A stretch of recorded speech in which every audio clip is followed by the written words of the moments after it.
আমরা করছি ক্লাস 11 এর কেমিস্ট্রি ক্লাস। আজকে আমরা একটা নতুন চ্যাপ্টার নিয়ে এসেছি, সেটা হচ্ছে রাসায়নিক তাপগতিবিদ্যা বা কেমিক্যাল থার্মোডাইনামিক্স। আজকে আমাদের প্রথম ক্লাস।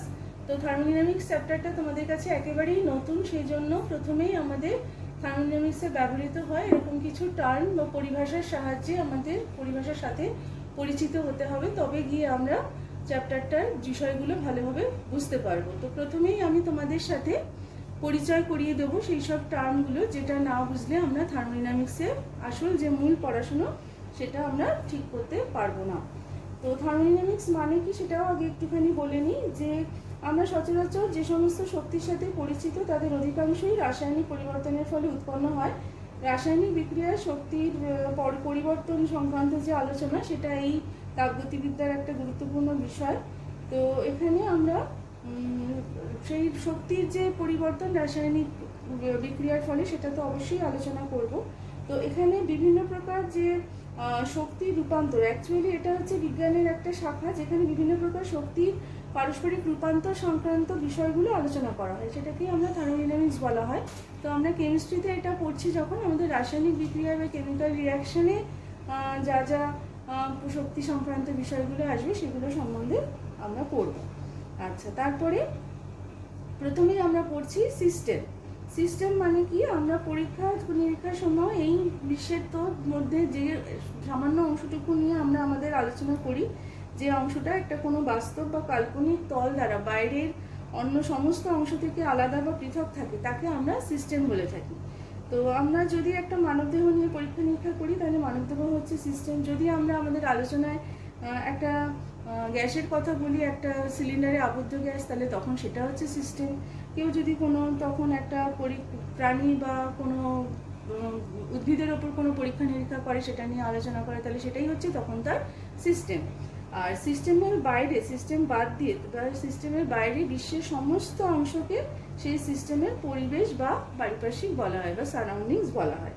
আর যে বাস্তব বা কাল্পনিক যে সীমারেখা দিয়ে সিস্টেমকে তার পরিবেশ থেকে পৃথক করে রাখে, আলাদা করে রাখে, তাকে আমরা বলে থাকি পরিসীমা বা তার বাউন্ডারি।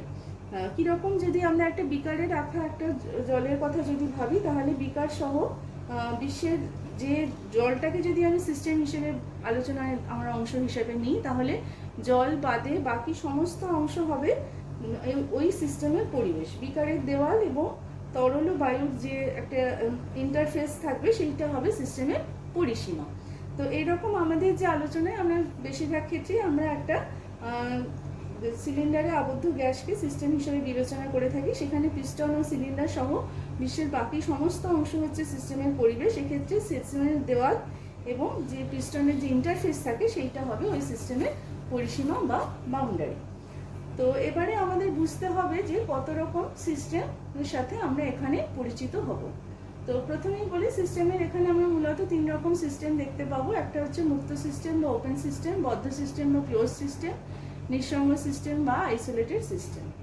আচ্ছা, তার মধ্যে মুক্ত সিস্টেম হচ্ছে কোনো সিস্টেম যদি তার পরিবেশের সাথে জড় ও শক্তি উভয়কেই আদান প্রদান করতে পারে, তাহলে সেই সিস্টেমকে মুক্ত সিস্টেম বলা হয়।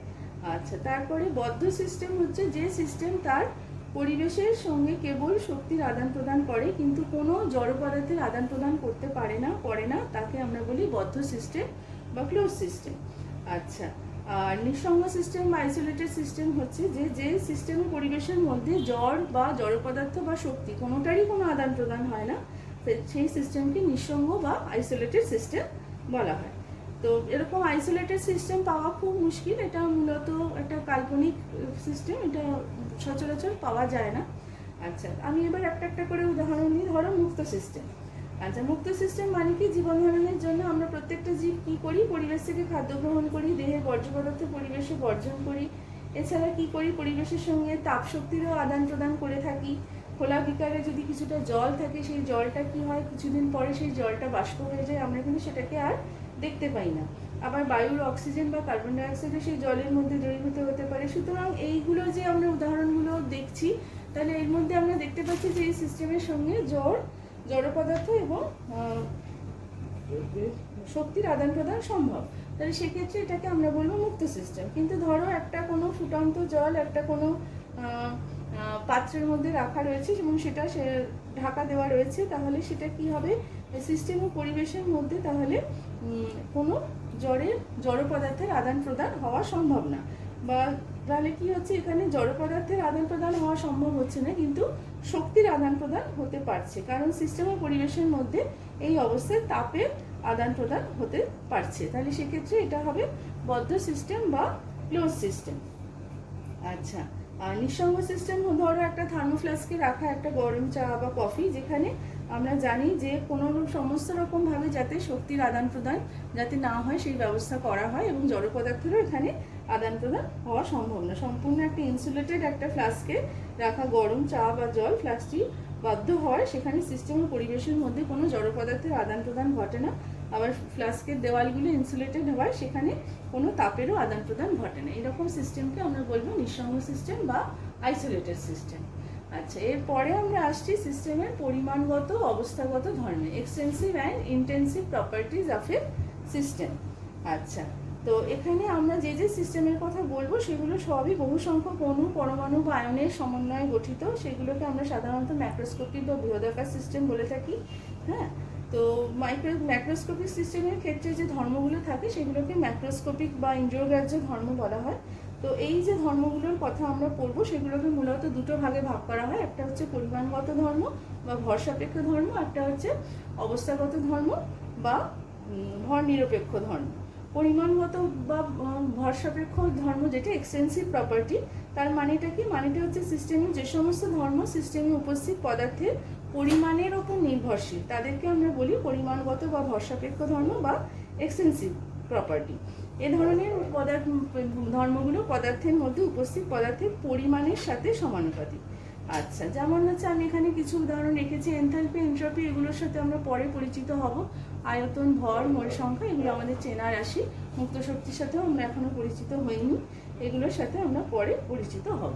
আচ্ছা, তারপরে আমরা আসছি অবস্থাগত বা ইন্টেন্সিভ প্রপার্টিতে।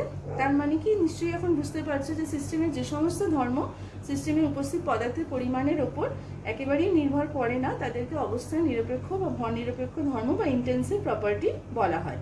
যেরকম কিছু উদাহরণ আমি এখানে রেখেছি, চাপ, উষ্ণতা, ঘনত্ব, গাঢ়ত্ব, বাষ্পচাপ, স্ফুটনাঙ্ক, গলনাঙ্ক, মোলার আয়তন ইত্যাদি, মোলার এনথালপি। এগুলোকে সবই যদি আমরা খুব ভেবে দেখি তাহলে এগুলো বলার সময় বা এগুলো নিয়ে আলোচনার সময় কোনোটারই আমাদের পদার্থের পরিমাণের উপর নির্ভরশীল নয়। সেই জন্য এগুলোকে আমরা বলবো অবস্থাগত ধর্ম বা ইন্টেন্সিভ প্রপার্টি। তো এবারে আমি তোমাদের এই সংক্রান্ত একটা তথ্য এখানে বলতে চাইবো, সেটা হচ্ছে যে দুটো পরিমাণগত ধর্মের অনুপাত দেখা গেছে যে সবসময় অবস্থাগত ধর্ম হয়। যেমন আমরা যদি একটা উদাহরণ দেখি যে সিস্টেমের ভর ও আয়তন পরিমাণ দুটোই হচ্ছে পরিমাণগত ধর্ম, কিন্তু এদের অনুপাত ঘনত্ব যেমন সেটা হচ্ছে কিন্তু একটা অবস্থাগত ধর্ম। যেমন আমরা ঘনত্ব D=m/v, এই যে যখন আমরা দুটো পরিমাণগত ধর্মের অনুপাত করেছি সেই অনুপাতটা যেটা দাঁড়াচ্ছে সেটা কিন্তু কোনোভাবেই সিস্টেমের পরিমাণের ওপর নির্ভরশীল নয়, অর্থাৎ সেটা তখন কিন্তু হয়ে যাচ্ছে অবস্থাগত ধর্ম। তো সিস্টেমের কোনো পরিমাণগত ধর্মকে যদি আমরা সিস্টেমে উপস্থিত কোনো পদার্থের প্রতি একক পরিমাণেও প্রকাশ করি, যেমন মোলার আয়তন, মোলার এনথালপি, মোলার মুক্ত শক্তি, তাহলে সেগুলো কিন্তু তখন অবস্থাগত ধর্মে পরিণত হয়। এই কথাটা আমরা মনে রাখবো। তো এবারে আমরা পড়ব তাপগতীয় ধর্ম বা থার্মোডাইনামিক প্রপার্টিজ। তো পরীক্ষার সাহায্যে যে সমস্ত পরিমাপযোগ্য ভৌত রাশি যেগুলো তাপগতীয় সিস্টেমের অবস্থা সম্পূর্ণরূপে ব্যাখ্যা বা বর্ণনা করা যায় তাদেরকে আমরা বলে থাকি উক্ত সিস্টেমের তাপগতীয় ধর্ম বা চলরাশি। আচ্ছা, চলরাশি মধ্যে যেমন আমরা চাপ, গ্যাসের ক্ষেত্রে আমরা চাপ, উষ্ণতা, আয়তন, এই তিনটে সিস্টেমের তাপগতীয় ধর্ম, কারণ এগুলোর দ্বারা হচ্ছে সিস্টেমের অবস্থা নির্ধারিত হয়। সিস্টেমের অবস্থা নির্ধারণের জন্য যে প্রয়োজনীয় ধর্ম বা চলরাশিগুলো আছে পরীক্ষার সাহায্যে সেগুলোকে মাপা হয়, সেগুলোকে পাওয়া যায়, সেই পরীক্ষার সাহায্যে আমরা তাদের মানগুলো পেয়ে থাকি। তো তাপগতীয় সিস্টেমের বিভিন্ন ধর্মে চাপ, আয়তন, উষ্ণতা ইত্যাদি এগুলো উক্ত সিস্টেমের অবস্থা নির্দেশ করার জন্য আমাদের সবসময় যে সমস্ত ধর্মের কথাই বলতে হবে তা না, এগুলো আমাদের অবস্থা নির্ণয় করার জন্য মূলত চারটে অবস্থার কথা আমরা মূলত সবসময় বলে থাকি। যেমন হচ্ছে সিস্টেমের চাপ, সিস্টেমের উষ্ণতা, সিস্টেমের আয়তন এবং সিস্টেমের সংযুতি বা কম্পোজিশন। মোটামুটি এই চলরাশিগুলোর সাহায্যে আমরা কি করে থাকি, সিস্টেমের এই তাপগতীয় ধর্মগুলো সিস্টেমটাকে বর্ণনা করার জন্য, সঠিকভাবে তার সম্বন্ধে আলোচনা করার জন্য আমরা এই ভ্যারিয়েবল বা চলরাশিগুলোর সাহায্য নিয়ে থাকি। তো এইগুলো যদি একটা সঠিক স্থির মান প্রাপ্ত হয়, তাহলে দেখা যায় যে উক্ত সিস্টেমের অন্যান্য ধর্মের মানগুলো আমরা স্থির পাই বা সঠিকভাবে পেয়ে থাকি। তো এবারে আমরা জানার চেষ্টা করছি যে সিস্টেমের তাপগতীয় সাম্যাবস্থা বলতে কি বোঝায়, থার্মোডাইনামিক স্টেট। তাপগতীয় সিস্টেমের এই যে তাপগতীয় ধর্ম বা চলরাশিগুলোর কথা আমরা বললাম, সেইগুলো যদি একটা স্থির মানে এসে যায়, তখন আমরা বলি যে একটা নির্দিষ্ট সাম্যাবস্থা এখানে পৌঁছেছে। তো সেই জন্য দেখা যায় যে তাপীয় সাম্যাবস্থা কত রকম হতে পারে, যেমন তাপীয় সাম্যাবস্থা বা থার্মাল ইকুইলিব্রিয়াম, যান্ত্রিক সাম্যাবস্থা বা মেকানিক্যাল ইকুইলিব্রিয়াম, রাসায়নিক সাম্যাবস্থা বা কেমিক্যাল ইকুইলিব্রিয়াম। তো এতগুলো সাম্যাবস্থায় সিস্টেমটা পৌঁছাতে পারে। তো এইখানে তাপগতীয় সাম্যাবস্থায় অবশ্যই আমরা বুঝতে পারছি যে সিস্টেমকে তাপীয়, যান্ত্রিক, রাসায়নিক সাম্য অবশ্যই থাকতে হবে। আমি আবার বলি যে কোনো একটা সিস্টেমের ক্ষেত্রে যদি তার তাপগতীয় ধর্ম বা চলরাশিগুলো, যেগুলোর কথা আমি একটু আগে উল্লেখ করলাম, সেগুলো যদি একটা স্থির মানে পরিণত এসে যায়, মানে একটা কনস্ট্যান্ট যদি ভ্যালুতে এসে যায়, তখন আমরা বলে থাকি যে সিস্টেমটা থার্মোডাইনামিক স্টেটে একটা রয়েছে। তো সেইখানে সেই ইকুইলিব্রিয়ামটা নানান রকম হতে পারে, থার্মাল ইকুইলিব্রিয়াম, মেকানিক্যাল ইকুইলিব্রিয়াম বা কেমিক্যাল ইকুইলিব্রিয়াম। এগুলো সম্বন্ধে আমরা আবার পরে আলোচনা করব। আমি শুধু এখন থার্মোডাইনামিক্স পড়তে গেলে আমাদের যা যা লাগবে সেই বিষয়গুলো বা সেই টার্মিনোলজিগুলোর সাথে তোমাদের পরিচয় করিয়ে যাচ্ছি পরপর। তাপগতীয় সিস্টেমের অবস্থার অপেক্ষক বা state function of a thermodynamic system. তাপগতীয় সিস্টেমের কোনো মুহূর্তে যেসব ধর্ম বা চলরাশির মান ওই মুহূর্তে কেবলমাত্র সিস্টেমের অবস্থার ওপর নির্ভর করে, কিন্তু কিভাবে সিস্টেমটা সেই অবস্থায় এসেছে বা পৌঁছেছে তার উপরে নির্ভর করে না, তাদেরকে আমরা সিস্টেমের অবস্থার অপেক্ষক বলে থাকি। আচ্ছা, তাপগতীয় সিস্টেমের ক্ষেত্রে চাপ, আয়তন, উষ্ণতা, আন্তঃশক্তি এগুলো সম্বন্ধে পড়বো। এনথালপি, এইচ, এন্ট্রপি, গিবস মুক্ত শক্তি, এগুলো সবই হচ্ছে অবস্থার অপেক্ষক বা স্টেট ফাংশন। কারণ এই যে এইগুলো মান যেগুলো সিস্টেমের এখন যে অবস্থায় আছে শুধুমাত্র তার উপর নির্ভরশীল, সিস্টেমটা কিভাবে তার বর্তমান অবস্থায় পৌঁছেছে তার উপরে নির্ভরশীল নয়। অর্থাৎ সে প্রাথমিকভাবে কি অবস্থায় ছিল, কোথা থেকে এই অবস্থায় এসেছে সেটা নিয়ে তার উপর সেটা নির্ভর করে না, বর্তমানে সেটা যে অবস্থায় আছে তার উপরে নির্ভর করে। আচ্ছা, কোনো প্রক্রিয়ায় কি হয়, এই যে একটা প্রক্রিয়ায় কোনো একটা অংশগ্রহণ করার আগে যে সাম্যাবস্থায় থাকে, তখন সেটাকে উক্ত সিস্টেমের আমরা প্রারম্ভিক অবস্থা বা ইনিশিয়াল স্টেট বলে থাকি, এবং প্রক্রিয়াটা হয়ে যাওয়ার পরে সিস্টেমটা যে অবস্থায় পৌঁছায় তাকে আমরা উক্ত সিস্টেমের অন্তিম অবস্থা বা ফাইনাল স্টেট বলে থাকি। তো এবারে আমরা সেই প্রক্রিয়াগুলোর সাথে বা প্রসেসগুলোর সাথে পরিচিত হব, যেগুলো আমরা থার্মোডাইনামিক্স পড়তে গেলে যেগুলো আমাদের সামনে আসে। অর্থাৎ কিছু কিছু প্রক্রিয়া, যেমন হচ্ছে চক্রীয় বা আবর্ত প্রক্রিয়া বা সাইক্লিক প্রসেস, মানে হচ্ছে যে একটা প্রারম্ভিক অবস্থা থেকে শুরু করে কোনো একটা সিস্টেম যদি কতগুলো ধারাবাহিক প্রক্রিয়ার মাধ্যমে আবার দেখা যায় যে প্রথমে যে অবস্থা থেকে সে শুরু করেছিল আবার সে সেই অবস্থাতেই ফিরে এসেছে, তখন এই গোটা যে প্রসেসটা সেটাকে আমরা বলবো চক্রীয় বা আবর্ত প্রক্রিয়া বা সাইক্লিক প্রসেস।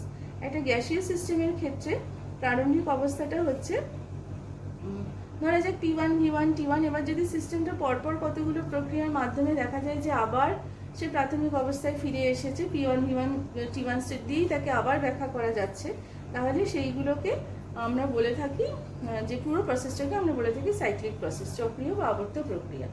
তারপরে সমষ্ণ বা সমতাপীয় প্রক্রিয়া, আইসোথার্মাল প্রসেস, মানে কি, যে প্রক্রিয়ার প্রত্যেকটা পর্যায়ে প্রত্যেকটা স্টেপে সিস্টেমের উষ্ণতা কনস্ট্যান্ট থাকে, অপরিবর্তিত হয়ে থাকে, তাকে আমরা বলে থাকি সমষ্ণ বা সমতাপীয় প্রক্রিয়া বা আইসোথার্মাল প্রসেস। আচ্ছা, তারপরে সমচাপীয় বা সমপ্রেশ প্রক্রিয়া, আইসোবারিক প্রসেস। তার মানে কি, যে প্রক্রিয়ায় আমরা বুঝতে পারছি, সমচাপীয়টা দেখে আমরা বুঝতে পারছি প্রত্যেকটা পর্যায়ে সিস্টেমের চাপ অপরিবর্তিত থাকে, কনস্ট্যান্ট থাকে, সেই ধরনের প্রক্রিয়াকে আমরা বলে থাকি সমচাপীয় বা সমপ্রেশ প্রক্রিয়া, আইসোবারিক প্রসেস। সম আয়তনিক প্রক্রিয়া, আইসোকোরিক প্রসেস, যে প্রক্রিয়ার প্রত্যেকটা ধাপে সিস্টেমের আয়তন স্থির থাকে তাকে আমরা বলে থাকি সম আয়তনিক প্রক্রিয়া বা আইসোবারিক প্রসেস। এবারে আমরা যে পদ্ধতিটার কথা বলবো সেটা হচ্ছে রুদ্ধতাপীয় প্রক্রিয়া বা অ্যাডিয়াবেটিক প্রসেস। এই ধরনের প্রক্রিয়ায় কোনো পর্যায়ে সিস্টেম ও পরিবেশের মধ্যে কোনোভাবে তাপের কোনো আদান প্রদান হয় না, না সিস্টেমের ভেতর তাপ প্রবেশ করতে পারে, না সিস্টেম থেকে তাপ বাইরে যেতে পারে। তো সেই জন্য এই প্রক্রিয়া সম্পন্ন করার সময় সিস্টেমের চারদিকটা ইনসুলেটেড হওয়া দরকার, রুদ্ধতাপীয় দেওয়াল হওয়া প্রয়োজন। তো এই ধরনের প্রক্রিয়াকে আমরা বলে থাকি রুদ্ধতাপীয় প্রক্রিয়া বা অ্যাডিয়াবেটিক প্রসেস। এরপরে আমরা আসছি পরাবর্ত প্রক্রিয়া বা রিভার্সিবল প্রসেস। যে কোনো সিস্টেম যদি এমন কোনো একটা প্রক্রিয়ায় অংশগ্রহণ করে যে প্রক্রিয়াটা অসংখ্য ধাপে খুব ধীরে ধীরে অত্যন্ত স্লোলি হয় এবং প্রত্যেকটা পর্যায়ে সিস্টেমটা এমন একটা অবস্থায় থাকে যে কোনো পর্যায়ে সিস্টেমের ওপরে যে বাহ্যিক বলটা ক্রিয়াশীল থাকে সেটাকে খুব সামান্য পরিবর্তন করে সিস্টেমটাকে আবার যে অবস্থা থেকে স্টার্ট হয়েছিল সেখানে ফেরত নিয়ে যাওয়া সম্ভব, তাহলে সেই রকম প্রক্রিয়াকে আমরা বলে থাকি পরাবর্ত প্রক্রিয়া বা রিভার্সিবল প্রসেস। ধরা যাক এরকম একটা গ্যাস সিলিন্ডার রয়েছে, ভারহীন ঘর্ষণহীন একটা পিস্টন রয়েছে, একটা সিলিন্ডারে কিছু পরিমাণ গ্যাস রয়েছে। এই অবস্থায় একটা এই সিস্টেমের মধ্যে যে কোনো পরিবর্তন এখানে সমষ্ণ হবে। তো এখানে সিস্টেম ও পরিবেশের উষ্ণতাটা সমান রয়েছে এবং সিস্টেমের উপর ধরা যাক প্রযুক্ত চাপ হচ্ছে P এবং এটা ভেতরে যে গ্যাসের চাপটা রয়েছে প্রযুক্ত চাপ P ও গ্যাসের চাপটা ধরা যাক সমান। এই অবস্থায় আমরা বলতে পারি সিস্টেমটা যান্ত্রিক সাম্যাবস্থায় রয়েছে। আচ্ছা, এবারে এই পিস্টনের ওপর প্রযুক্ত চাপ ধরা যাক এখানে পিস্টনের ওপর বেশ কিছু বালির টুকরো রাখা আছে এবং এই অবস্থায় বাইরে থেকে প্রযুক্ত চাপ আর ভেতরে থাকা গ্যাসের চাপ এই দুটো হচ্ছে সমান। এবারে যদি মনে করো যে আমরা যদি বালির একটা দানা তুলে নিই তাহলে এই বাইরে থেকে প্রযুক্ত চাপ যে খুব সামান্য পরিমাণ কমবে, মানে আমি এটাকে ডিপি পরিমাণ বলতে পারি, তাহলে তখন এই পি মাইনাস ডিপি পরিমাণ চাপটা কমার জন্য তাহলে সে কী হবে, আয়তনে খুব সামান্য খুব সামান্য পরিমাণ সে আয়তনে প্রসারিত হবে, যেটা হচ্ছে ডিভি পরিমাণ হতে পারে। তাহলে এইভাবে যদি প্রত্যেকটা পর্যায়ে খুব স্লোলি, অর্থাৎ আমি মনে করে একটা একটা করে বালির দানা তোলা হচ্ছে আর সিস্টেমটা সেই পরিমাণ চাপ হ্রাস হওয়ার ধরুন ওইটুকু আয়তনে আস্তে আস্তে প্রসারিত হচ্ছে। তো এইভাবে চললে পরে তাহলে সিস্টেমটা একসময় পুরোপুরি যখন একটা নির্দিষ্ট আয়তন অবধি প্রসারিত হবে তখন আমরা বলবো যে এটা একটা রিভার্সিবল প্রসেস হয়েছে বা পরাবর্ত প্রক্রিয়ায় গ্যাসটা আয়তনে প্রসারিত হয়েছে। কারণ এটা এমনভাবে এত স্লোলি হয়েছে এবং প্রত্যেকটা পর্যায়ে সিস্টেমটাকে যে কোনো মুহূর্তে আমরা একদম প্রথমে যে অবস্থাটা ছিল সেই অবস্থায় ফিরিয়ে নিয়ে যেতে পারতাম। এই ধরনের প্রক্রিয়াকে বলা হয় পরাবর্ত প্রক্রিয়া বা রিভার্সিবল প্রসেস। তো কীরকম প্রক্রিয়া, যেমন ধরো যে একটা বদ্ধ পাত্রে একটা নির্দিষ্ট উষ্ণতায় যখন আমরা কোনো তরলের বাষ্পায়ন হয় সেটাকে আমরা এই ধরনের পরাবর্ত প্রক্রিয়া বা রিভার্সিবল প্রসেস বলতে পারি। এখানে জল ও বাষ্প মিলে একত্রে একসাথে একটা সিস্টেম তৈরি করে।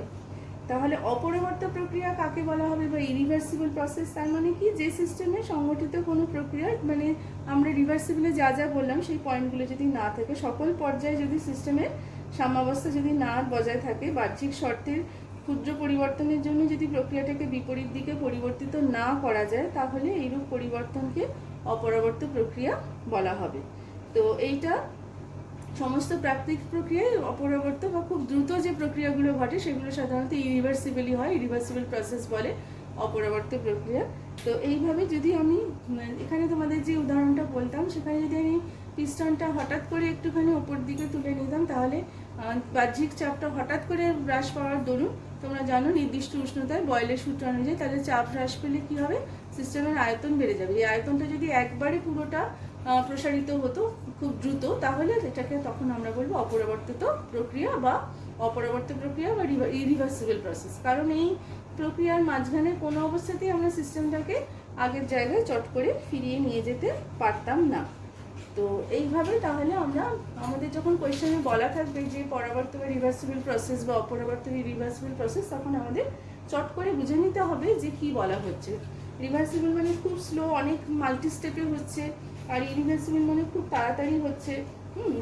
রিভার্সিবল মানে চালক বল ও বিরুদ্ধ বল, ড্রাইভিং ফোর্স আর অপোজিং ফোর্সের মধ্যে খুব খুব কম ডিফারেন্স থাকে, কিন্তু অপরিবর্ত প্রক্রিয়া বা ইরিভার্সিবল প্রসেসের ক্ষেত্রে ড্রাইভিং ফোর্স এবং অপোজিং যে ফোর্সের যে ডিফারেন্স সেটা অনেক বেশি থাকে। ড্রাইভিং ফোর্সটা অপোজিং ফোর্সের থেকে অনেক অনেক বেশি হয়। তো এইভাবে আমরা বুঝতে পারবো যে আমাদের কোন প্রসেসের ক্ষেত্রে কথাটা বলা হচ্ছে। তো নেক্সট যেটা আমরা করতে চাইছি সেটা হচ্ছে আন্তঃশক্তি এবং আন্তঃশক্তির পরিবর্তন, internal energy and its change. আন্তঃশক্তি বলতে প্রত্যেকটা সিস্টেমই তার নিজের অস্তিত্ব বা অবস্থানের জন্য কিছু পরিমাণ শক্তি বহন করে, যার বিনিময়ে সিস্টেম বাহ্যিক কোনো শক্তির সাহায্য ছাড়াই কাজ করতে পারে অথবা তাপ ও অন্যান্য শক্তি উৎপন্ন করতে পারে। এই শক্তিকে উক্ত সিস্টেমের আন্তঃশক্তি বা অভ্যন্তরীণ শক্তি বলা হয়। প্রত্যেকটা সিস্টেমের মধ্যে তাহলে তার যে নিজস্ব শক্তিটা থাকে, যার সাহায্যে সে কী করতে পারে, বাহ্যিক কোনো শক্তির সাহায্য ছাড়াই নিজের কার্য করতে পারে, তাহলে সেই শক্তিকে বলা হবে উক্ত সিস্টেমের আন্তঃশক্তি বা অভ্যন্তরীণ শক্তি। তো এটাকে সাধারণত ইউ বা ই অক্ষর দ্বারা প্রকাশ করা হয়। একটা প্রক্রিয়ায় সিস্টেমের আন্তঃশক্তির পরিবর্তন আমরা কিভাবে দেখব। একটা ধরা যাক একটা রাসায়নিক বিক্রিয়া এ থেকে বি তৈরি হয়েছে, তাহলে এই বিক্রিয়াটাতে আন্তঃশক্তির যে পরিবর্তন ডেল্টা ই, এটা তাহলে কি হবে, ইবি মাইনাস ইএ, যেখানে এ হচ্ছে বিক্রিয়ক এবং ইবি হচ্ছে বিক্রিয়াজাত পদার্থের আন্তঃশক্তি। এবার যদি ইএ গ্রেটার দেন ইবি হয় তাহলে ডেল্টা ইটা কি হবে, নেগেটিভ হবে। আর যদি উল্টোটা হয়, ইএ যদি লেস দেন ইবি হয় তাহলে ডেল্টা ইটা পজিটিভ হবে। তো এরপরে আমরা পরিচিত হব তাপগতিবিদ্যায় তাপ ও কার্যের সাথে। তো তাপ ও কার্য এই দুটো খুবই গুরুত্বপূর্ণ রাশি তাপগতিবিদ্যার ক্ষেত্রে। সেক্ষেত্রে এসব আমরা একটা একটা করে এদের সাথে পরিচিত হই।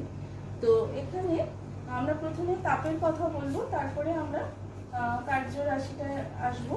তাপ এবং কার্য থার্মোডাইনামিক্সে খুব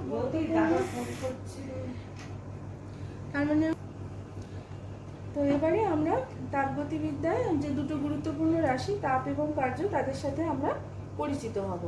তো তাপ তো তোমরা জানো যে তাপের কথা তোমরা আগে পড়েছো, শক্তির বিভিন্ন রূপ হিসাবে তোমরা তাপের কথা পড়েছো। সিস্টেম ও তার পরিবেশের মধ্যে উষ্ণতার পার্থক্যের জন্য যে শক্তি সিস্টেমের মধ্যে দিয়ে, পরিসীমার মধ্যে দিয়ে, সিস্টেম ও পরিবেশের মধ্যে দিয়ে আদান প্রদান হয়, স্থানান্তরিত হয়, তাকে আমরা তাপ বলে থাকি। তাপ হচ্ছে শক্তির এক প্রকার রূপ, সেটা আমরা জানি। আচ্ছা, আর কার্য সম্বন্ধেও তোমরা আগে ছোট ক্লাসে পড়ে এসেছো। এখানে আমরা অন্যরকমভাবে একটুখানি কার্যকে বলি যে সিস্টেম ও তার পরিবেশের মধ্যে যদি সমান বল ক্রিয়া না করে, তাহলে যে শক্তি সিস্টেমের পরিবেশের পরিসীমার মধ্যে দিয়ে, বাউন্ডারির মধ্যে দিয়ে, সিস্টেম ও পরিবেশের মধ্যে দিয়ে স্থানান্তরিত হয় বা ট্রান্সফার হয়, তাকে আমরা বলবো কার্য। তো ঠিক আছে, তাহলে দুটোই হচ্ছে শক্তির দুটো বিভিন্ন রূপ। তো তাপ ও কার্যের যে বৈশিষ্ট্যগুলো আছে সেগুলো এবার তোমাদের একটুখানি আমি বলতে চাইব।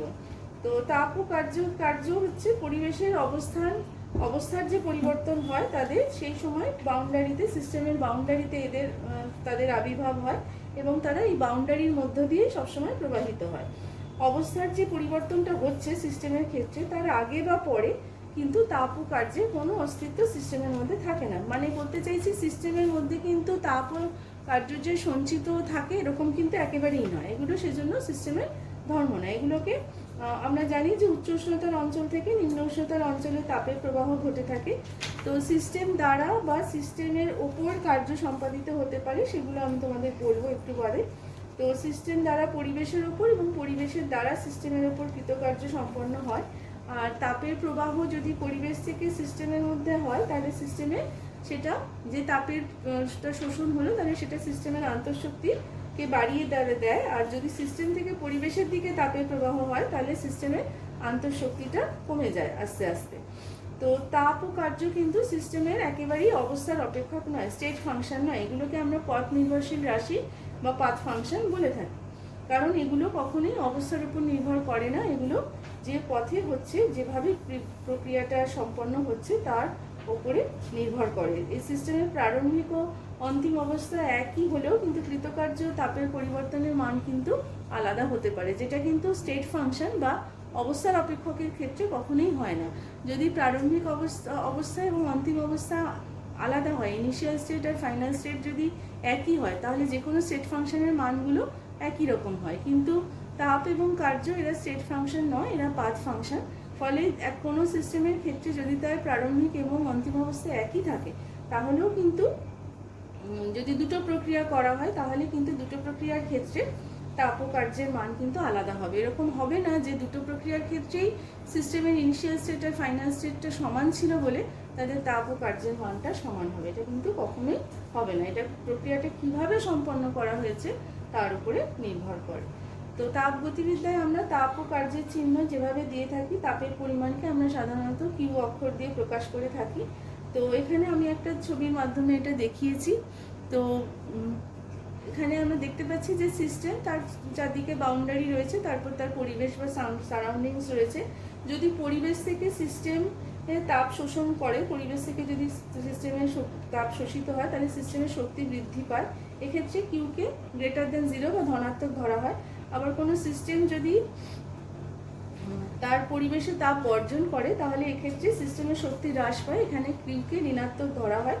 তো একই রকমভাবে আমরা এবার দেখছি যে কাজের ক্ষেত্রে আমরা সাইনটা কিভাবে বসাই ওয়ার্ক ডানের ক্ষেত্রে। তো সিস্টেম বাউন্ডারি দিয়ে পরিবেশ থেকে আলাদা করা রয়েছে। তো যদি সিস্টেমের কার্যের যে চিহ্ন, দেখো সিস্টেমের ওপর যদি কার্য সম্পাদিত হয়, তাহলে সিস্টেমের শক্তি বৃদ্ধি ঘটে, সেক্ষেত্রে সিস্টেমের শক্তি বেড়ে যায়, এক্ষেত্রে ডাব্লিউকে ধনাত্মক বা পজিটিভ ধরা হয়। আর সিস্টেম দ্বারা যদি পরিবেশের ওপর কার্য সম্পাদন করা হয়, by the system, work done by the system যদি হয়, তাহলে সেক্ষেত্রে ডাব্লিউকে নেগেটিভ বা ঋণাত্মক ধরা হয়।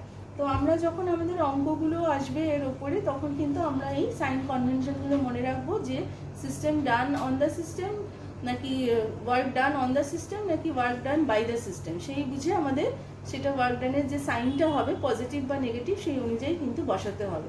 একই রকমভাবে হিটের ক্ষেত্রেও তাই, heat absorbed by the system or heat released by the system, এই দুটো আমাদের বুঝে নিতে হবে। সেই অনুযায়ী কিন্তু অঙ্কের ক্ষেত্রে আমাদের সেইভাবে প্লাস বা মাইনাস সাইনটা বসাতে হবে। আচ্ছা, তাপের তো আমরা জানি একক, তো ভালোভাবেই জানি ক্যালোরি বা এবং এসআইতে হচ্ছে জুল, কাজের এককগুলো আমরা পড়ে এসেছি, আর্গ এবং জুল আমরা পড়ে এসেছি এগুলো। তো এরপরে আমরা যে জিনিসটায় আসছি সেটা হচ্ছে চাপ আয়তনিক কার্য। অর্থাৎ কীরকম, একটা বাহ্যিক চাপের বিরুদ্ধে যদি কোনো সিস্টেমের আয়তনের বৃদ্ধি ঘটে, বেড়ে যায়, তাহলে বাহ্যিক প্রভাবে, অথবা যদি বাহ্যিক চাপের প্রভাবে যদি সিস্টেমের আয়তন কমে যায়, তাহলে আয়তনের এই হ্রাস বৃদ্ধির ফলে যে যান্ত্রিক কার্যটা সম্পাদিত হয় তাকে চাপ আয়তনিক কার্য বলা হয়। তো এক্ষেত্রে আমরা একটা ভারহীন ঘর্ষণহীন একটা পিস্টনযুক্ত একটা সিলিন্ডারের কথা ভাবছি, যেখানে কিছু পরিমাণ গ্যাস আবদ্ধ রয়েছে। এই পিস্টনটাকে সিলিন্ডারে আমরা দেওয়ালের সঙ্গে এখানে যুক্ত, এখানে এটা আটকানো রয়েছে। আচ্ছা, তো এখানে আমরা দেখিয়েছি যে এই গ্যাসের আভ্যন্তরীণ চাপ একটা আছে, আর সিস্টেমের ওপর বাহ্যিক চাপ পি দিয়ে প্রকাশ করা হয়েছে, সেইটা এখানে প্রযুক্ত আছে। তো এই অবস্থায় গ্যাসের অভ্যন্তরীণ চাপ যেটা আছে, সেটা যদি বাহ্যিক চাপ পি এর থেকে গ্যাসের অভ্যন্তরীণ চাপটা যদি বাহ্যিক চাপ যেটা ক্রিয়া করছে তার থেকে সামান্য বেশি হয়, তাহলে কি হবে, গ্যাসটার আয়তন বাড়বে। এর ফলে কি হবে, পিস্টনটা ধরা যাক যে খুব সামান্য একটা দূরত্ব অতিক্রম করে একটু উপরের দিকে উঠেছে, সেটা ধরা যাক ডিএল। তো এই পরিবর্তনের ফলে যদি আয়তনের খুব সামান্য একটা পরিবর্তন হয়, তাহলে সেটাকে আমরা যদি ডিভি দিয়ে প্রকাশ করি, তাহলে সেটাকে আমরা কি দিয়ে প্রকাশ করব। যেমন এখানে পিস্টনের ক্ষেত্রফলটা ধরা হয়েছে। এখানে দেখো, আমরা বলের সংজ্ঞা জানি, আমরা বলের সংজ্ঞা ছোট ক্লাসে পড়ে এসেছি। তাহলে আমরা আবার চাপের সংজ্ঞাও আমরা পড়ে এসেছি, প্রতি একক ক্ষেত্রফলে প্রযুক্ত বলকে চাপ বলা হয়। সেই জন্য আমরা বুঝতে পারি যে বলের সংজ্ঞা কি হবে, প্রযুক্ত বাইরের বাহ্যিক চাপ ইন্টু পিস্টনের ক্ষেত্রফল এ। আচ্ছা, তাহলে এক্ষেত্রে যে আয়তনের সামান্য পরিবর্তন হবে ডিভি, সেটাকে আমরা এ ইন্টু ডিএল, এই দুটো রাশির গুণফল হিসেবে ভাবতে পারি। তো এবারে আমরা আগেই থেকেই এটা বুঝতে পারছি যে বল মানে হচ্ছে কিন্তু চাপ ইন্টু ক্ষেত্রফল। তো সেক্ষেত্রে এবারে এসো আমরা দেখি যে এখানে আমরা কি করে এই চাপ আয়তনিক কার্যের ক্ষেত্রে একটা সমীকরণ নির্ণয় করতে পারি। তাহলে ওই যে পিস্টনটা খুব সামান্য যে সরলো, ডিসপ্লেসমেন্ট হলো, সেই পিস্টনটা সামান্য সরে গেল, তার জন্য যে সম্পাদিত যে কার্য, সেটা যদি খুব সামান্য পরিমাণ কার্য হয়, ডিডব্লিউ হয়, তাহলে সেটা কি হবে, আমরা জানি যে কার্যের সংজ্ঞা অনুযায়ী কার্য পরিমাপ কিভাবে করা হয়, বল ইন্টু সরণ, এইভাবে। তাহলে এখানে ডিডব্লিউ, এখানে বল হচ্ছে, বল আবার আমরা আগেই দেখলাম যে পিস্টনের উপর এখানে বাহ্যিক যে চাপটা ছিল গ্যাসের উপর পি, আর পিস্টনের ক্ষেত্রফল, বল ইন্টু ক্ষেত্রফল, চাপ ইন্টু ক্ষেত্রফল। তাহলে কার্যের জায়গায়, বলের জায়গায় আমরা লিখছি পি ইন্টু এ, আর সরণ হয়েছে ডিএল। তাহলে দেখো এখানে রাশিমালাটা আসছে, আর এ ইন্টু ডিএল এর বদলে ডিভি লিখছি, তাহলে রাশিমালাটা কি দাঁড়ালো, পি ইন্টু ডিভি। আচ্ছা, এবার যদি ভি1 থেকে আয়তনটা পরিবর্তিত হয়ে ভি2 হয় এবং বাহ্যিক চাপ পিটা যদি স্থির হয়, তাহলে খুব সামান্য পরিমাণ কার্য হচ্ছে এইটা, তাহলে মোট যে কৃতকার্য হবে, এবং সেটা যদি পরবর্তী প্রক্রিয়া হয়, অজস্র যদি ক্ষুদ্র ক্ষুদ্র ধাপে সেই কার্যটা সম্পাদিত হয়, যেরকম আমি একটু আগে তোমাদের উদাহরণটা দিলাম যে অজস্র ক্ষুদ্র ক্ষুদ্র ধাপে যদি গ্যাসের আয়তনটা প্রসারিত হয়, V1 থেকে যদি V2 হয়, তাহলে পুরোটার আমরা সামেশন করলে আমরা তাহলে মোট যে সম্পাদিত কার্য সেইটা বার করতে পারবো। তো সামেশন বা ইন্টিগ্রেশন তোমরা অঙ্ক শিখবে, যাদের অঙ্ক নেই তাদের এখানে এই জায়গাটা একটু বুঝতে হবে। এবার তোমাদের মানে প্রশ্ন আসতে পারে যে এখানটা মাইনাস সাইন কেন বসানো হয়েছে, সেটা আমি একটু এক্সপ্লেন করতে চাই। দেখো, কার্যের যে সংজ্ঞা আমরা ছোট ক্লাসেও পড়েছি যে প্রযুক্ত বলের যে মানটা থাকে, যেদিক থেকে বলটা প্রযুক্ত হচ্ছে তার সাথে যদি সেটাকে যদি প্রযুক্ত বলটাকে যদি উপাংশে মানে ভাগ করা হয়, কখন এটা করা হয়, যখন বস্তুর সরণের অভিমুখ এবং প্রযুক্ত বলের অভিমুখ যদি একই না হয়, তখন তাহলে সেই বলটাকে উপাংশে ভাগ করা হয়। এবং ধরো অনুভূমিক দিকে বস্তুটা সরণ হয়েছে, তাহলে সেই অনুভূমিক দিক বরাবর বলের যে উপাংশ F cos θ সেটাকে ধরা হয় এবং dx ধরা যাক সরণ। তো এবার যদি থিটার মান 0 হয়, তাহলে cos 0 হচ্ছে 1, তাহলে এখানে dw = f dx লেখা যায়। আর থিটা যদি 180 ডিগ্রি হয়, তাহলে সেক্ষেত্রে cos 180 ডিগ্রি কিন্তু -1। এইখানে কেন, সেই জন্য এখানে এই মাইনাস সাইনটা এসেছে, কারণ এখানে যেদিক থেকে বলটা প্রযুক্ত হচ্ছে তার আর গ্যাসের যে সরণটা হয়েছে দুটো কিন্তু বিপরীত অভিমুখে, মনে করে দেখো। ফলে এখানে এই সমীকরণ অনুযায়ী cos 180 ডিগ্রি এখানে একটা মাইনাস সাইন আসা উচিত, dw = -f dx হওয়া উচিত। এই অনুযায়ী এখানে একটা মাইনাস সাইনটা দেওয়া হয়েছে। তো এটাকে ইন্টিগ্রেশনের ফর্মুলা অনুযায়ী এটা nRT/v dv থাকলে nRT ln v2/v1 হয়। তো এটাকে আবার লগে নিয়ে যাওয়া হয়েছে, 2.600 দিয়ে মাল্টিপ্লাই করে এটা করা হয়েছে। এবার যদি গোটা প্রসেসটা অপরিবর্ত বা ইরিভার্সিবল প্রসেসে হতো, অর্থাৎ যদি একবারে খুব দ্রুত সিস্টেমটাকে যে গ্যাসটা ছিল সেটাকে যদি আয়তনে প্রসারিত হতে দেওয়া হতো, তাহলে কি হতো, তখন এখানে আয়তনের যে পরিবর্তনটা সেটাই হচ্ছে সম্পাদিত কার্যের তাহলে পরিমাপ হবে। তাহলে এটাকে ডেল্টা ভি দিয়ে প্রকাশ করা হয়েছে, যে ডেল্টা ভি মানে এখানে আয়তনের যে পরিবর্তনটা সেটা বোঝাচ্ছে, অর্থাৎ v2 - v1। তাহলে এখানে ইন্টিগ্রেশন করার দরকার হচ্ছে না, কারণ এটা জাস্ট একটা স্টেপে হয়েছে। একটা স্টেপে হওয়ার ফলে ডিভি অর্থাৎ আয়তনের যে পরিবর্তন হয়েছে, যে চেঞ্জ হয়েছে, ডিভিটা খুব ক্ষুদ্র পরিবর্তন। আর যখন এটাকে ইন্টিগ্রেশন করে মানে যদি মাল্টি স্টেপে হয়, তাহলে তখন আমরা এইভাবে ফর্মুলা ফেলে করতে পারছি। এখানে যেহেতু একটা স্টেপে হয়েছে এবং সেটা খুব দ্রুত হয়েছে, ফলে এখানে আয়তনের যে টোটাল পরিবর্তন সেটাই এখানে বসিয়ে দিয়ে আমরা অপরাবর্ত প্রক্রিয়ার ক্ষেত্রে ওয়ার্ক ডান বা সম্পাদিত কার্যের যে মান সেটা পাচ্ছি। এই দুটো এক্সপ্রেশন আমাদের খুবই কাজে লাগবে, কারণ এই ধরনের অঙ্ক আসে পরীক্ষায়। তো অঙ্ক আসলে তখন আমরা সেইভাবে অঙ্কগুলো করবো। যদি আয়তনের সম্প্রসারণ হয়, তাহলে v2 v1 এর থেকে বেশি হবে, তাহলে w = -p ডেল্টা v হবে, যেটা নেগেটিভ হবে। আর আয়তন যদি সংকোচন হয়, v2 v1 হবে, তাহলে w - -p ডেল্টা v, সেটা তাহলে তখন পজিটিভ হবে। তো এবারে আমরা দেখে নিচ্ছি যে গ্যাসের মুক্ত সম্প্রসারণ বা শূন্য চাপের বিরুদ্ধে সম্প্রসারণে গ্যাস দ্বারা কি কার্য সম্পাদিত হয়, work done by a gas in its free expansion. তো দেখো, এখানে যে মুক্ত সম্প্রসারণ বা শূন্য চাপের বিরুদ্ধে যে সম্প্রসারণ বা ফ্রি এক্সপ্যানশন আমরা এটাকে বলি, এটা পুরোটাই অপরাবর্তভাবে বা তোমার ইরিভার্সিবলি সংঘটিত হয়। সেখানে এক্ষেত্রে কি হচ্ছে, যে কৃতকার্য সেইটা পি, যে আমরা যে আগের এক্সপ্রেশনটা পেলাম integration v1 to v2 p dv। তো এখানে চাপটা যেহেতু শূন্য, সেজন্য এখানে কোনো কার্য সম্পাদিত হচ্ছে না। সুতরাং গ্যাসের মুক্ত সম্প্রসারণে আমরা বলতে পারি গ্যাস দ্বারা কৃতকার্যের মান হচ্ছে 0। তো এতক্ষণ আমি তোমাদের যে বিষয়গুলো আজকে বললাম, এটা একেবারেই একটা নতুন বিষয়। আমি তোমাদের কিছু কিছু প্রশ্নের সাথেও পরিচিত করাতে চাই, কী ধরনের প্রশ্ন এই জায়গাগুলো থেকে হতে পারে। যেমন দেখো, নিচে প্রদত্ত সিস্টেমগুলিকে মুক্ত, বদ্ধ ও নিঃসঙ্গ সিস্টেম রূপে চিহ্নিত করো। টেবিলের ওপর রাখা গরম চা, বুঝতে পারছো মুক্ত সিস্টেম, কারণ হচ্ছে তোমার ওই জড় পদার্থ এবং শক্তির আদান প্রদান হতে পারে। কিন্তু থার্মোফ্লাস্কে রাখা গরম চা সেটা হচ্ছে তোমার ইনসুলেটেড সিস্টেম বা নিঃসঙ্গ সিস্টেম, আইসোলেটেড সিস্টেম। তো টেস্ট টিউবে রাখা লেড নাইট্রেটটি উত্তপ্ত করা হচ্ছে, এটা তোমরা ভেবে দেখতে পারো। আচ্ছা, তারপরে দেখো, একটি প্রক্রিয়ায় সিস্টেম দ্বারা শোষিত তাপ ও সিস্টেম দ্বারা সম্পাদিত কার্যের মান হলো যথাক্রমে 900 জুল ও 800 জুল। তাপ ও কার্যের চিহ্ন কি হবে? দেখো, শোষিত তাপ এবং সিস্টেম দ্বারা সম্পাদিত কার্য, একটু আগেই আমরা এই তাপ ও কার্যের ক্ষেত্রে এইরকম হলে কি কি হয় সাইনগুলোর কথা একটুখানি বলে এসেছিলাম। তো সেই অনুযায়ী এগুলো কিন্তু আমরা প্লাস হবে না মাইনাস হবে সেটা ভাববো আর বসাবো। একটি প্রক্রিয়ার সিস্টেম দ্বারা বর্জিত তাপ ও আরও একটা অঙ্ক, একটি প্রক্রিয়ার সিস্টেম দ্বারা বর্জিত তাপ ও সিস্টেমের ওপর সম্পাদিত কার্যের মান যথাক্রমে 500 জুল ও 300 জুল। তাপ ও কার্যের চিহ্ন কি হবে? এখানে আবার আমরা খেয়াল করবো যে সিস্টেম চাপ বর্জন করছে, সিস্টেমের ওপর কাজ সম্পাদিত হচ্ছে। যেরকম তোমাদের সাইন কনভেনশনটা বলে এলাম, সেই অনুযায়ী এটা কোনটা প্লাস কোনটা মাইনাস হবে সেটা তোমাদের ভাবতে হবে। আরও একটা প্রশ্ন দেখো, তাপ ও কার্য সিস্টেমের ধর্ম বা অবস্থার অপেক্ষক নয় কেন? এটাও আমি তোমাদেরকে বোঝাচ্ছিলাম যে অবস্থার অপেক্ষক কেন বলা যাবে না, কারণ সিস্টেমের অবস্থার ওপর এগুলো কখনোই নির্ভর করে না। কিভাবে প্রক্রিয়াটা সম্পন্ন হচ্ছে তার উপরেই পুরোপুরি এটা নির্ভর করে। তা আমি কিছু তোমাদের গাণিতিক উদাহরণে এখানে দেখাতে চাই। যেমন দেখো, এখানে রেখেছি 27 ডিগ্রি সেলসিয়াস উষ্ণতায় 10 গ্রাম আর্গন গ্যাসের সমষ্ণ প্রত্যাবর্ত প্রক্রিয়া দ্বারা সংকোচনের ফলে আয়তন 10 লিটার থেকে 5 লিটারে পরিণত হলো। এই প্রক্রিয়ায় কৃতকার্যের মান কত? তো এখানে দেখো, আমরা প্রথমে মোল সংখ্যাটা ক্যালকুলেট করে নিয়েছি এবং এখানে সমষ্ণ প্রত্যাবর্তক বলে দিয়েছে, তাই না? তার মানে isothermal reversible. Isothermal reversible process হলে ওয়ার্ক ডানের যে রিলেশনটা সেটা হচ্ছে এইটা। তো সেইখানে আমরা এটা বসিয়েছি, বসিয়ে আমরা দেখো আর এর মানটা এখানে আমরা ক্যালোরিতে বসিয়েছি, সেই জন্য ওয়ার্ক ডানের যে ভ্যালুটা সেটা কিন্তু ক্যালোরিতে এসেছে। তো এখানে দেখো সংকোচন হয়েছে বলে এখানে একটা মাইনাস সাইন হয়েছে, ফলে ওভারঅল ওয়ার্ক ডানের সাইনটা দেখো প্লাস হয়ে গেছে।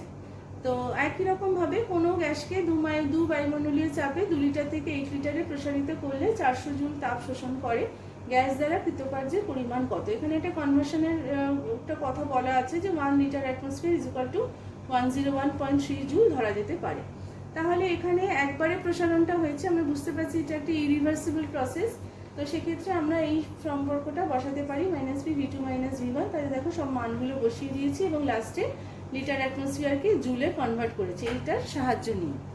পরের অঙ্ক, 400 কেলভিন 400 কেলভিনে 1 মোল আদর্শ গ্যাসকে পরাবর্ত সমষ্ণ প্রক্রিয়ায় 20 লিটার থেকে তার অর্ধেক আয়তনে সংকুচিত করতে কৃতকার্যের মান গণনা করো। তো এখানে আবার বলে দিয়েছি যে এটা একটা সমষ্ণ পরাবর্ত প্রক্রিয়া, আইসোথার্মাল রিভার্সিবল প্রসেস এবং এটা একটা হচ্ছে কন্ট্রাকশন। তো সেক্ষেত্রে এখানে আমরা ওই কার্য সম্পাদনের যে সেটা যে রিলেশনটা আমরা পেয়েছি, এক্সপ্রেশনটা, সেটা আমরা বসাচ্ছি, ইউজ করছি এবং সব মানগুলোকে যথাযথভাবে বসাচ্ছি। এখানে টি এর মান 400 কেলভিনে বসানো হয়েছে, আর এর মান 8.314 জুল বসানো হয়েছে, 1 মোল বলা হয়েছে এবং এখানে v2/v1, v1 ছিল 20, এটা ছিল 10। এইভাবে এখানে পুরোটা ক্যালকুলেট করে দেখা গেছে যে 2.305 কিলোজুল হয়েছে। তো এক্ষেত্রে এরকমভাবে অঙ্কগুলো এখানে আসে। আমরা আরও একটা দুটো অঙ্ক এবারে দেখব। আরেকটা অঙ্ক দেখো, 27 ডিগ্রি সেলসিয়াস উষ্ণতায় 4 গ্রাম হিলিয়াম গ্যাসকে সমষ্ণ পরাবর্ত প্রক্রিয়ার মাধ্যমে সম্প্রসারিত করার ফলে গ্যাসের চাপ 10 অ্যাটমসফিয়ার থেকে 1 অ্যাটমসফিয়ারে হ্রাস পায়। এক্ষেত্রে সম্পাদিত কার্য ক্যালোরি এককে গণনা করো। ধরে নাও হিলিয়াম গ্যাস আদর্শ গ্যাসের মতো আচরণ করে। তো এখানে 4 গ্রাম হিলিয়াম মানে 1 মোল।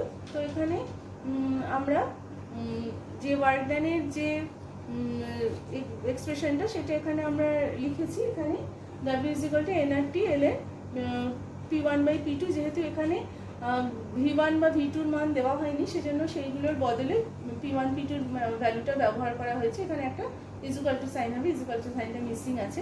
তো দেখো এখানে ভ্যালুগুলো বসানো হয়েছে, ক্যালোরির ভ্যালুটা, তারপরে টেম্পারেচারের ভ্যালুটা, তারপরে এখানে যে চাপের মাধ্যমে, যেহেতু V1 V2 দেওয়া নেই, ভলিউম যেহেতু দেওয়া নেই, সেই জন্য প্রাথমিক চাপ এবং অন্তিম চাপের সাহায্যে এটাকে বয়েলের সূত্র অনুযায়ী এটাকে বসানো হয়েছে এবং মানটা এরকম ক্যালোরিতে 1372.8 ক্যালোরি পাওয়া গেছে।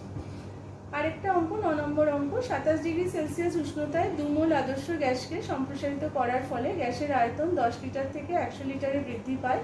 এক্ষেত্রে কৃতকার্যের মান সর্বাধিক কত হতে পারে? আমরা জানি একমাত্র রিভার্সিবল বা পরাবর্ত প্রক্রিয়াতেই সবচেয়ে বেশি কাজ পাওয়া যায়, সেই জন্য আমরা রিভার্সিবল প্রসেসের ওয়ার্ক ডানের যে ফর্মুলা সেটা এখানে লিখছি। লিখে আমরা ভ্যালুগুলো যথাযথভাবে বসাচ্ছি, বসিয়ে আমরা পাচ্ছি 11.48 কিলোজুল। তো আজকের আমাদের যে ছিল পড়ার বিষয়টা, তার মধ্যে লাস্ট অঙ্ক যেটা রেখেছি 10 নম্বর, 27 ডিগ্রি সেলসিয়াস উষ্ণতার সমষ্ণ প্রক্রিয়ার মাধ্যমে 1 মোল আদর্শ গ্যাসের চাপ 10 অ্যাটমসফিয়ার থেকে 1 অ্যাটমসফিয়ার করা হলো। এই সম্প্রসারণ যদি 1 অ্যাটমসফিয়ার স্থির বাহ্যিক চাপের বিরুদ্ধে করা হয় তাহলে সম্পাদিত কার্যের পরিমাণ কত? এখানে দেখো স্থির বাহ্যিক চাপের বিরুদ্ধে করা হচ্ছে, তাহলে এখানে আমরা বুঝতে পারছি যে প্রসেসটা হচ্ছে ইরিভার্সিবল, কারণ এখানে একটা স্টেপের কথাই বলা হচ্ছে, মাল্টি স্টেপের কথা বলা হচ্ছে না। তো সেই জন্য ইরিভার্সিবল প্রসেসে ওয়ার্ক ডানের যেটা ফর্মুলা সেটা প্রথমে লিখেছি, তারপর V2V1 এর বদলে আদর্শ গ্যাস সমীকরণের অনুযায়ী nRT/P2 এবং nRT/P1 করেছি। nRTটা কমন নিয়েছি। বাহ্যিক চাপ, যখন বাহ্যিক চাপকে P2 ধরা হয় তাহলে সেক্ষেত্রে এটা P2/P2 1 হয়ে যাচ্ছে, এখানে ভেতরে P2টা P2/P1 হচ্ছে। এরপরে আমরা এখানে পুরো ফর্মুলাটা বসিয়েছি, মানগুলো বসিয়ে আমরা ভ্যালুটা পেয়েছি 2.24 কিলোজুল। তো থার্মোডাইনামিক্সটা একদম তোমাদের কাছে নতুন চ্যাপ্টার, সেই জন্য প্রথমেই খুব ভালো করে টার্মিনোলজিগুলো শিখতে হবে। তারপরে এই যে দেখতে পাচ্ছ যে কত রকম অঙ্ক আসতে পারে, অর্থাৎ আমি আজকে যে অবধি পড়িয়েছি সেই অবধি করে অঙ্কগুলো করার চেষ্টা করতে হবে, বোঝার চেষ্টা করতে হবে, তাহলে আমরা নেক্সট দিনের ক্লাসটায় ভালোভাবে বুঝতে পারবো। সবাইকে অনেক ধন্যবাদ।